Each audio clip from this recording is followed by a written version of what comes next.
Hey guys, कैसे हो? I hope guys कि आप लोग अच्छे होंगे। गाइस मेरा नाम है एस क्या गाइस, आज मैं आपको एक बहुत ही ज़्यादा खास जानकारी की वीडियो देने के लिए हूँ। तो गाइस आप में से कुछ लोगों के कमेंट आए, अभी लास्ट टाइम मैंने एक वीडियो अपलोड करी थी जिसमें मैंने आपको बताया था कि आप यूनियन बैंक में किस तरीके से ऑनलाइन क्रेडिट कार्ड के लिए अप्लाई कर सकते हैं। सो अभी इसके ऊपर मेरे पास कमेंट आया कि भाई अगर हमें इसी को ही ऑफलाइन में करना हो तो किस तरीके से करेंगे, या बेसिक है कि भाई हम क्रेडिट कार्ड को अगर यूनियन बैंक में अप्लाई करना चाहते हैं तो उसका फॉर्म जो है उसे हमें किस तरीके से फिलअप करना है। सो बस आज की वीडियो में मैं आपको यही बताऊँगा कि आप क्रेडिट कार्ड अगर लेने की सोच रहे यूनियन बैंक में तो उसके लिए आपको कौन सा फॉर्म है जो फिलअप करना पड़ेगा, देन फॉर्म के साथ में आपको क्या क्या डॉक्यूमेंट लगाने हैं। तो गाइस कंप्लीटली हम यहाँ पे देखेंगे कि क्या क्या प्रोसीजर रहता है इस फॉर्म को फिलअप करने का। तो गाइस मेरी आपसे यही रिक्वेस्ट है कि यार वीडियो को पूरा देखना बिना कट किए, ताकि गाइस आपको इससे रिलेटेड दोबारा कहीं पर सर्च या रिसर्च करने की जरूरत ना पड़े। तो चलिए गाइस देखते हैं कि किस तरीके से हमें इस फॉर्म को फिलअप करना है। तो बस यहाँ पे मैंने आप लोगों का टाइम बचाने के लिए मैंने फॉर्म को पहले से फिलअप कर दिया है। सो मैं यहाँ पे आपको बताऊंगा क्या चीज़ है जो आपको मैंडेटरी है यहाँ पे डालनी है, और क्या चीज़ है जो आप यहाँ पे खाली जगह छोड़ सकते हैं। सो यहाँ पे जो कि बहुत ज़्यादा जरूरी है उसी जगह को मैं आपको बताऊंगा कि आपको कहाँ पे। तो यहाँ पे आप लोगों का टाइम बचाने के लिए मैंने फॉर्म को पहले से फिलअप कर लिया है। सो बस यहाँ पे वीडियो को लंबा ना करते हुए चलिए थोड़ा सा वीडियो को जूम कर लेते हैं ताकि आपको थोड़ा क्लियर दिखाई दे।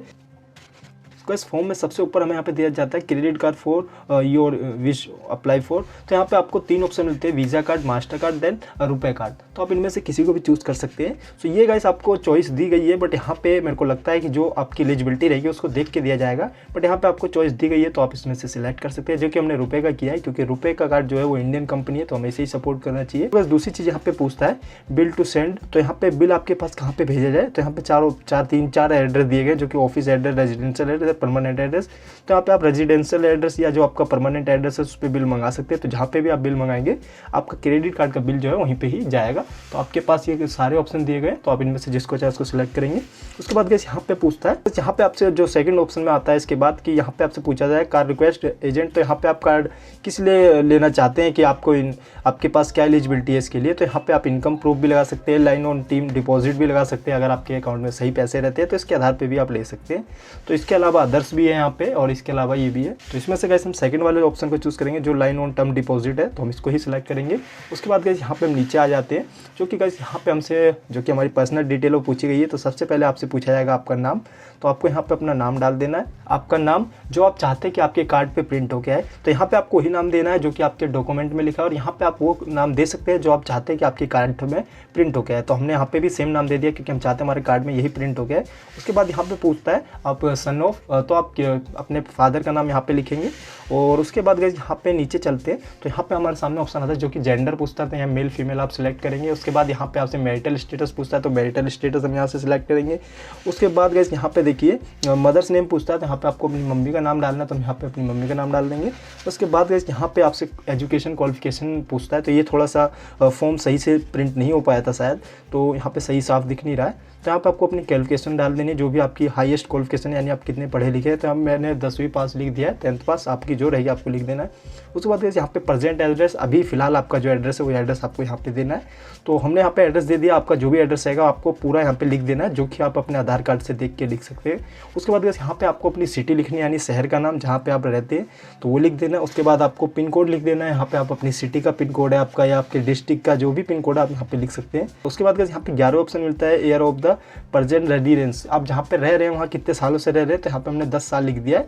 तो आपको यहाँ पे उतना डालना है जितने सालों से आप उस जगह पर रह रहे हैं, जो कि एड्रेस आप दे रहे हैं। उसके बाद गाइस यहाँ पे एक ऑप्शन और उठता है लैंडमार्क हाउस। तो यहाँ पे जो कि आपके नियर बाई में कोई जगह है तो आप उस जगह का नाम लिख सकते हैं ताकि आपकी लोकेशन को आसानी से बैंक वाले समझ सकें। तो यहाँ पे हमारे नियर बाई में जो भी है तो यहाँ पे लिख दिया हमने शांति स्वीट शॉप। तो आपके नियर बाई में जो भी चीज़ आएगी, कोई मंदिर है, कोई और जगह ऐसी जो फेमस हो तो आप वो लिख सकते हैं। उसके बाद यहाँ पे पूछता है पेशेंट रेजिडेंस। तो आप कहाँ जो भी आप जहाँ पे रहते हैं सो वहाँ पे क्या आपका ओन्ड बाय योर पाउस। तो यहाँ पे क्या आपका अपना घर है या आप रेंटेड पे यानी रेंट पे रहते हैं, या उसके बाद ओन बाय योर पेरेंट्स, तो या आप अपने पेरेंट्स के साथ में रहते हैं। तो यहाँ पे आपको लिखना है। तो आपको इसमें से बेसिकली गाइस ये पूछता है कि आप जिस जगह पे रहते हैं क्या वो जगह आपकी अपनी है या आपके फादर उधर की आप उनके साथ में रहते हैं, या आप रेंट पे रहते हैं, या उसके अलावा यहाँ पे कंपनी प्रोवाइडेड है या कंपनी भी देती है बहुत लोगों को रहने के लिए तो वो जगह, या अदर्स है। तो इनमें से आपको सिलेक्ट करना है। तो यहाँ पे हमने डाला है ऑनडेड पेरेंट्स, तो यहाँ पे हम अपने फादर्स के साथ में रहते हैं, तो यहाँ पे हमने इस वाले को सिलेक्ट किया। आपको इसमें से जो भी बेटर लगे आप उसको सिलेक्ट कर सकते हैं।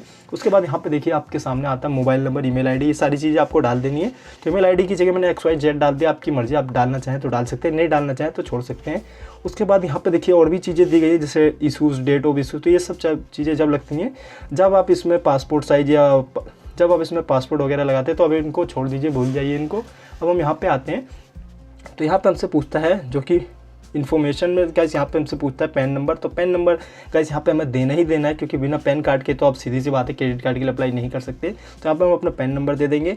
उसके बाद गाइस यहाँ पे देखिए ड्राइविंग लाइसेंस, देन और भी चीज़ें पूछता है, तो आपको इनको कुछ नहीं देना है, खाली यहाँ पे आपको पैन नंबर के बाद आधार नंबर डाल देना है। उसके बाद यहाँ पे परमानेंट एड्रेस पूछता है, जहाँ जो आपका परमानेंट एड्रेस है तो आप वो एड्रेस यहाँ पे डाल देंगे। तो यहाँ पे अगर आपका सेम एड्रेस है जो कि आपने पहले डाला था, तो यहाँ पे वही एड्रेस डाल देंगे। अगर इसके अलावा आपका कोई दूसरा एड्रेस है जहाँ से आपको आसानी से आपके पास जो कि है किसी भी तरीके का बिल वगैरह भेजा जा सके, तो वो एड्रेस आप यहाँ दे सकते हैं।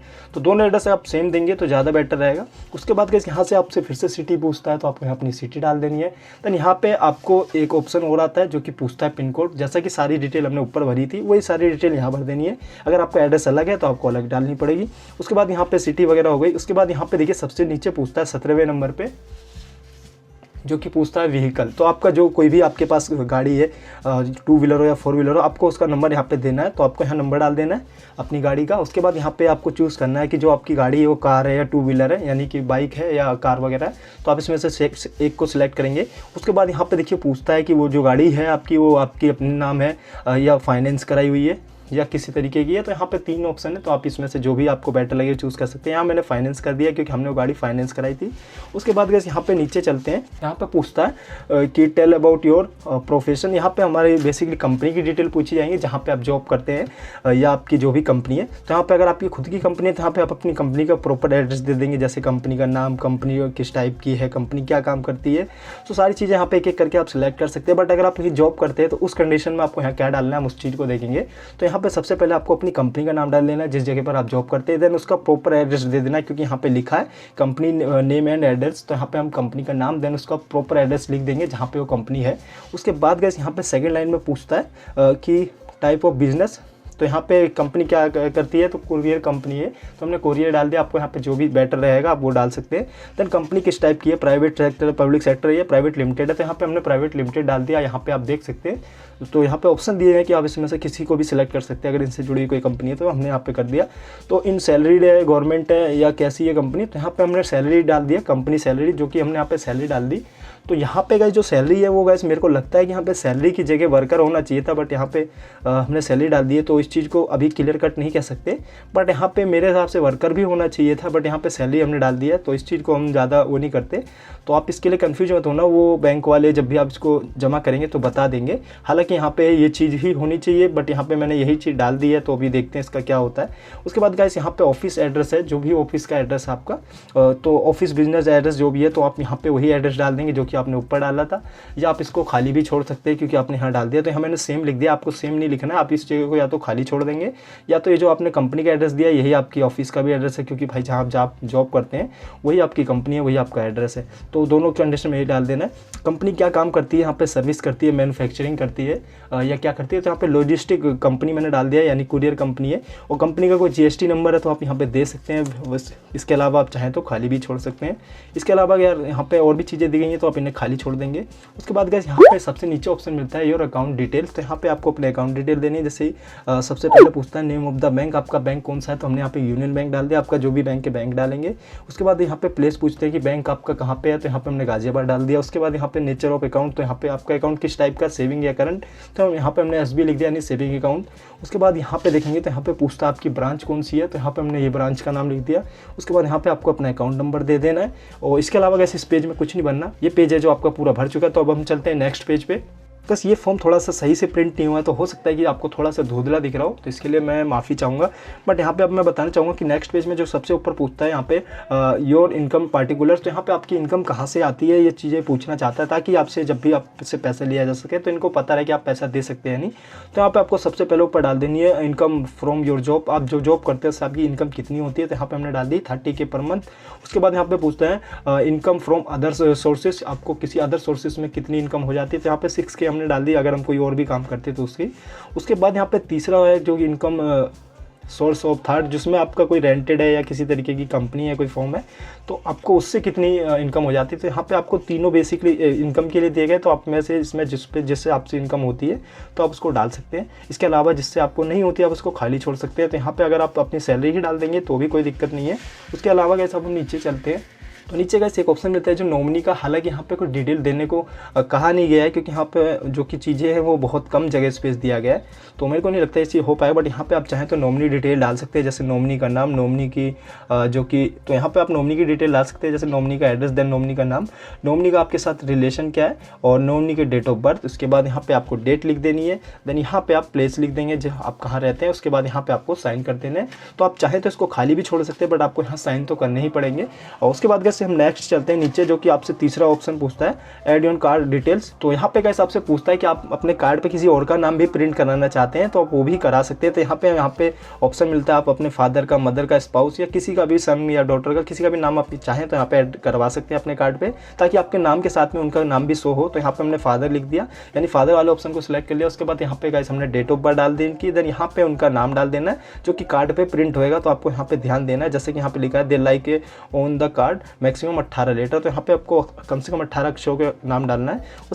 उसके बाद गाइस यहाँ पे आपसे पूछता है, जो कि यहाँ पे आपको फादर्स के साइन करा लेने हैं। देन उसके बाद आपको यहाँ आना है, तो ये पूछता है कि ये रेफरेंस आप किसी के रेफरेंस से ले रहे हैं तो आप रेफरेंस डाल सकते हैं। इसके अलावा आप चाहें तो इसे खाली भी छोड़ सकते हैं। देन इसके अलावा गाइस यहाँ पे भी चीज़ें दी गई हैं, सारी चीज़ें, तो आप इनको खाली छोड़ सकते हैं, इनमें कुछ भी नहीं है। और यहाँ पे भी कुछ चीज़ें दी गई हैं, तो इनमें आपको गाइस कोई कन्फ्यूजन नहीं होने की जरूरत है, क्योंकि ये सारी चीज़ें कोई ज़रूरी नहीं है, आप चाहें तो इन्हें खाली भी छोड़ सकते हैं। देन उसके बाद गाइस यहाँ पे ऑप्शन मिलता है जो कि ब्रांच यूज़ का है, तो आप इसको कुछ नहीं करेंगे। नीचे भी हेड ऑफिस का है, तो इसको भी आपको कुछ नहीं करेंगे। तो नेक्स्ट पेज पे चलते हैं। तो नेक्स्ट पेज जो है गाइस वो इनकी टर्म्स एंड कंडीशन का, तो यहाँ पे आपको कुछ भरना नहीं है। हालांकि यहाँ पे एक ऑप्शन मिलता है जो कि सबसे नीचे हम अगर आएंगे तो यहाँ पे फोटो का ऑप्शन मिलता है, तो हो सकता है कि शायद आपको यहाँ पे एक फोटो चिपकानी पड़े, तो आप साथ में एक फोटो भी लेके जाएंगे। यहाँ पे आपको साइन कर देने हैं अगर वो कहेंगे, तो फिलहाल आपको नहीं करने हैं। देन इसी तरीके के गाइस इसमें एक और पेज है, उस पर भी सेम ऐसे ही है कि यहाँ पे भी टर्म्स एंड कंडीशन है, तो इसमें आपको साइन ही करने पड़ सकते हैं। इसके अलावा इसमें आपको कुछ नहीं करना पड़ेगा, आपका फॉर्म पूरी तरीके से सबमिट हो चुका है। देन नेक्स्ट पेज में भी आपको यही चीज़ है टर्म्स एंड कंडीशन की, हो सकता है यहाँ पे आपसे साइन करवा ली जाए या यहाँ आपको तो डेट डालनी पड़ जाए, बट इसके अलावा इसमें कुछ भी नहीं है। आपका फॉर्म पूरी तरीके से फिलअप हो चुका है। यहाँ पे मैं आपको बताना चाहूँगा कि आप फॉर्म फिलअप कर लेते हैं तो इसके साथ में आपको कुछ डॉक्यूमेंट है जो कि लगाने ज़रूरी है। सो सबसे पहला है आपका आधार कार्ड, दूसरा है आपका पैन कार्ड। इसके अलावा गाइस यहाँ पे आपको अगर आप ITR भरते हैं तो ITR लगा सकते हैं, अगर आप सैलरी लेते हैं तो वहाँ पे आप सैलरी स्लिप भी लगा सकते हैं। और इन दोनों के अलावा अगर आप लोग अपने अकाउंट को अच्छे से मैनेज करते हैं और आपने कोई लोन वगैरह लिए थे और वो भी आपने अच्छे टाइम पे, जैसे जो टाइम पीरियड होता है उस पर क्लियर करा दिए, तो इस तरीके से आपका सिविल स्कोर अच्छा बन जाता है। सो यहाँ पे अगर आपका सिविल स्कोर अच्छा है तो आप बैंक से बात कर सकते हैं। सो वो मेरे को लगता है कि आपका सिविल स्कोर देख के भी देख सकते हैं। साथ ही साथ अगर आपकी कोई पे स्लिप है, अगर कोई आप जॉब वगैरह करते हैं तो आपकी पे स्लिप को देख के भी दे सकते हैं। तीसरा है कि आप ITR को भी दिखा के ले सकते हैं। ITR क्या होती है, बेसिकली इनकम टैक्स रिटर्न होती है। तो अगर आप लोग अपना इनकम टैक्स भरते हैं तो इन तीनों प्रोसीजर में से किसी भी प्रोसीजर को आप यूज़ करके अपने क्रेडिट कार्ड के लिए अप्लाई कर सकते हैं। सो आई होप गाइस की वीडियो आपको पसंद आई होगी। तो प्लीज़ गाइस वीडियो अगर आपको अच्छी लगी तो वीडियो को लाइक करना ना भूलें। तो ठीक है, मिलते हैं अपनी नेक्स्ट वीडियो के साथ में। जब तक गाइस आपका बहुत बहुत धन्यवाद वीडियो को देखने के लिए। Okay bye.